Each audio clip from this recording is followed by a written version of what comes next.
As a student of organizational behavior, we were told to pick a book and do a book review about it. There was a given list for us to choose, and I picked How to Win Friends and Influence People. The choice at first was kind of odd because we're talking in a perspective of a manager. If I'm a manager, why would I need to understand my employees? Why would I need to win over my employees? They're my employees already. I hired them. How would this affect the company's goals and success? Well, this book has actually taught me a lot, and over the past 2 weeks, reading it has been enjoyable and have been a lot of fun. So let me share you some of the three topics I actually preferred the most, and some critics about the books, and advices that I could give. So, enjoy. One of the things that actually was eye-opening to me was the first chapter of the book, which was Don't Criticize. I'm like, duh, even a 9-year-old could say that.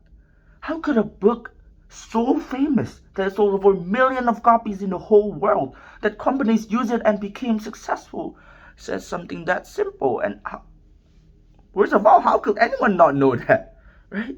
So I kept on reading, and yes, Dale was right. Unconsciously, we do all those things. He gave examples of criminals like Al Capone, who was a notorious drug dealer, but when criticized in trial, he said, why am I punished for being a public benefactor? Why am I punished for giving people freedom? He's a drug dealer, ladies and gentlemen. A drug dealer is saying that. Well, this shows two things. That people don't want to be criticized, and that people rationalize themselves when they're criticized. Criticism puts people in a defensive state where they try to rationalize and justify things that maybe are wrong and maybe are right.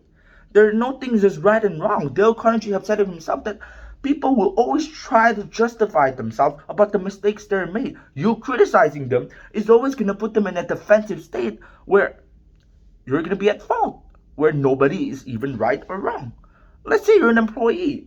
Let's say I'm a manager right now, and my employee spilled a drink right there. I criticize them. What's that going to help?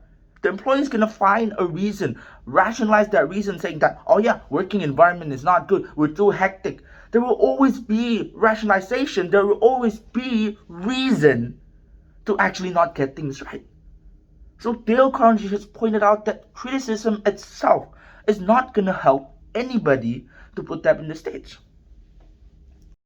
Dale Carnegie has mentioned that criminals in Sing Sing prison have even justified themselves, saying that all of them had reasons to pull a trigger, had reasons to murder, and rationalize themselves into saying that they're not a bad person.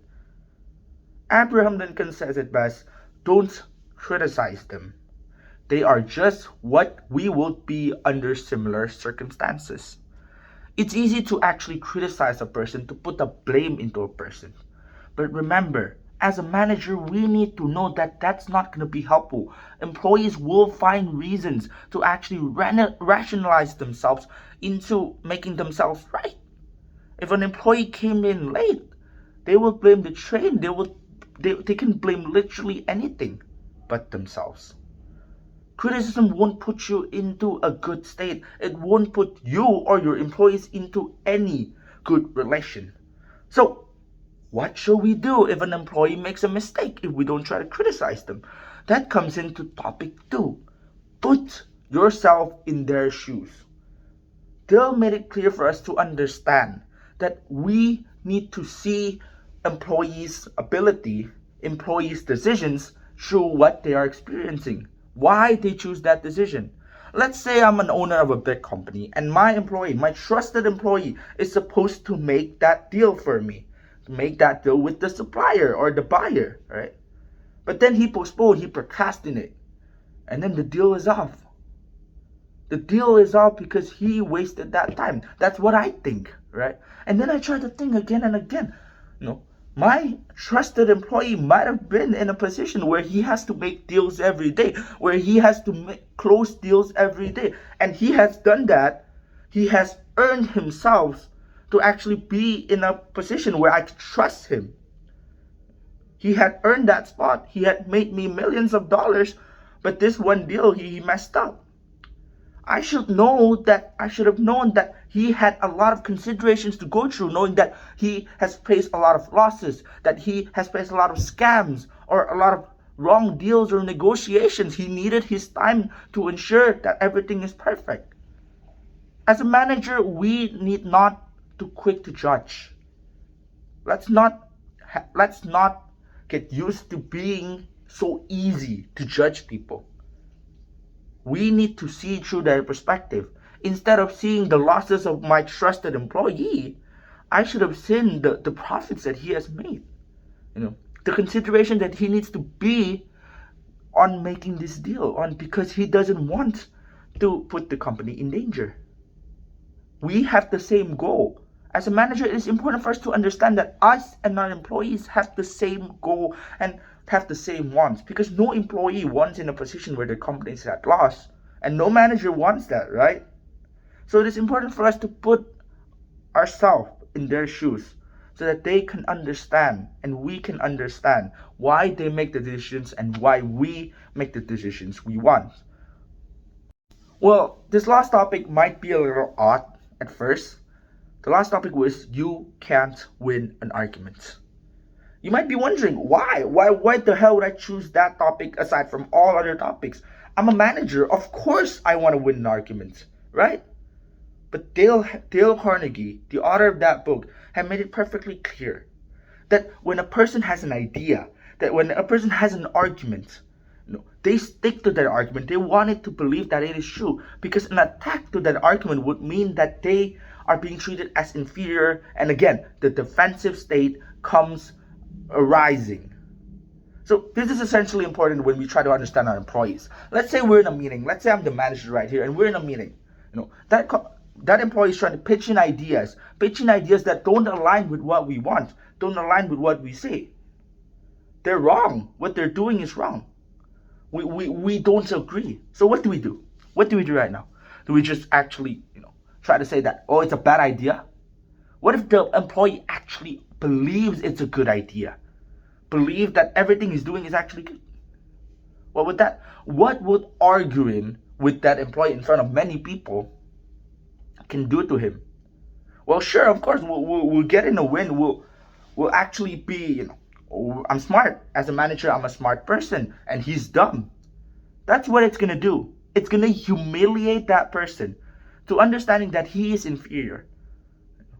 Arguing with someone, wanting to win an argument, is just actually trying to tell them that they are inferior and you're smarter. So Dale Carnegie has proposed something different in mind. Dale Carnegie has actually told us to actually point out the good ideas in the argument. Try to understand from their perspective on why they would think the argument is good, instead of trying to debate with them, instead of trying to completely grasp the idea of humiliating them. This comes back to the first topic as well, to not criticize a person that easily. Because people are always going to believe in their arguments. They're always going to believe that their ideas are the best, and they will always try to justify that idea.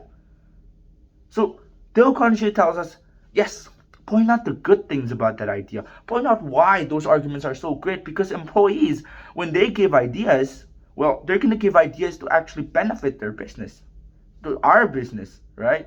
Well, point out the good stuff in that. And if there are none, you say it in a way where we don't actually put themselves in an inferior position, because nobody would want that. Because if we do that as a manager, they wouldn't want to talk. They would be in a position where it is hard for them to talk, where it is hard for them to voice out their opinion, and that would be a disadvantage for a company, because a company is not only composed by a manager.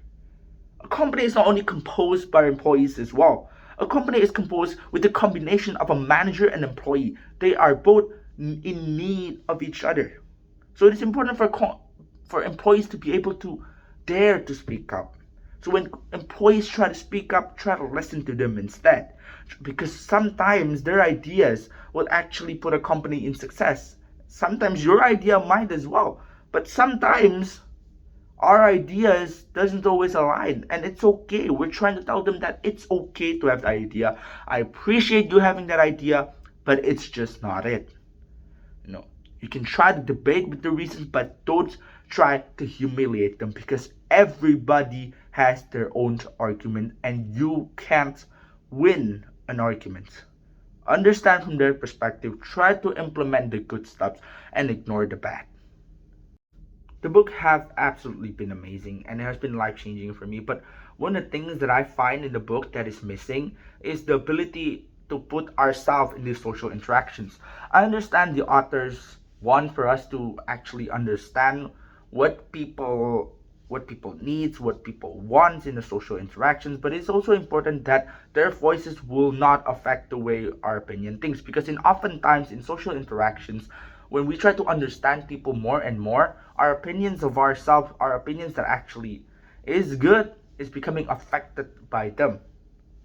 For instance, if we try to put ourselves in an employee's shoes where their responsibility is different as us in a manager, then it will affect our thoughts as well. So it is important for us to actually engage in this communication while actually have our own principle stance. That's one critic that I'd like to add, but overall the book has been amazing and great.